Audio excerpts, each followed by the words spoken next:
top story on ABC News Breakfast. Parts of New South Wales and Victoria are being hit by major flooding, with more evacuation orders being issued overnight. About 450 people in the New South Wales city of Wagga Wagga have spent the night in emergency accommodation. The Murrumbidgee River is still rising and is expected to go beyond 10 metres tomorrow. Around 3,500 people have now fled their homes across the state. Greg Newton is the Assistant Commissioner for the New South Wales SES. I spoke to him from Wollongong and asked him about the latest information reaching the SES overnight. Overnight we've issued evacuation warnings for North Wagga, Gumly and East Wagga. A little over 700 people in those areas have been ordered to evacuate as the Murrumbidgee rises. We expect the Murrumbidgee River to reach about 10 metres on Tuesday morning. Sorry. And Wagga Wagga, has that been cut in two? At this stage, the Murrumbidgee is still rising. It will isolate North Wagga from the rest of Wagga in the course of today, with the river reaching its full height in about 24 hours' time. And what about elsewhere in the riverina? Across the riverina, we've had issues overnight with the heavy rain that fell on Saturday night, making its way through the various watercourses, with a number of small communities experiencing difficulties as waters have risen in and around those communities, cutting roads, and in the Leeton area in particular, with the different irrigation canals, some of those have spilled over and a number of people have evacuated their properties as a result. And how are people doing in those various evacuation centres? People tend to be fairly resilient. They're moving in with friends and family, and in the evacuation centres, the different organisations that are working with us provide people with a good standard of care to enable them to weather this event. The 700 people that you had to evacuate overnight, were they able to get out quickly?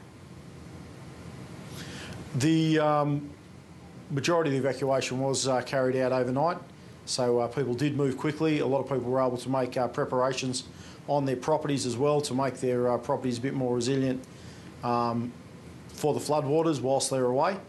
But yes, everyone came out overnight. We had the horrible news over the weekend of one man drowning as he tried to drive across a flooded road. Did you have to carry out any other rescues overnight? We've carried out a large number of rescues in the past couple of days. Since the start of the week, there's been 102 flood rescues across the state, everything from people from vehicles crossing watercourses, a gentleman who took his boat out onto one of the flooded rivers, and quite a number of people from their own homes where they've become surrounded by rising waters and needed assistance to get out. And just finally, in terms of resources, do you have enough? This is obviously something that's going to go on for quite a while. The New South Wales SES is working with the other emergency services and other agencies across New South Wales in supporting and responding to this flood event. Today we've got members of the Rural Fire Service and Fire and Rescue New South Wales assisting us with the evacuation of areas of Forbes with the Lachlan River rising there. So it is a multi-agency event with everyone working together to make sure that the community is safe in this flood event. Greg Newton, thank you very much for your time this morning. And in northern Victoria, flood warnings remain in place for several communities. An evacuation order has been issued for the town of Walwa on the Murray River. People have been warned the floods won't peak in some areas until later in the week. The town of Numurkah in Victoria's northeast has been isolated, and residents say they were surprised by how quickly the floodwaters rose. We knew when we built there, the houses are built up and they were built up above whatever 100-year flood level that we had to do. But it came so quickly.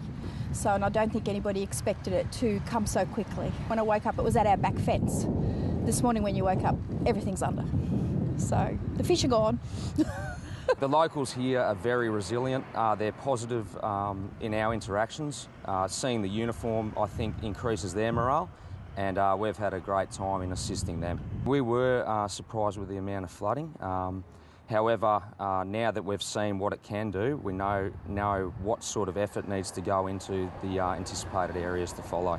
Then it came down at 4 this morning and it was pretty bad like this, so then we thought we'd better try and get them out somehow, and nobody else could get us in there, so we had to sort of kind of forward drive and walk them out. The RSPCA and DPI are coming to help out. They're bringing up portable yards, and then hopefully we can ship them down to Shep. I've seen 3 floods go through here, so who knows, could get worse yet, I suppose, but surely it should stop before it gets into the house. Well, I hope it does.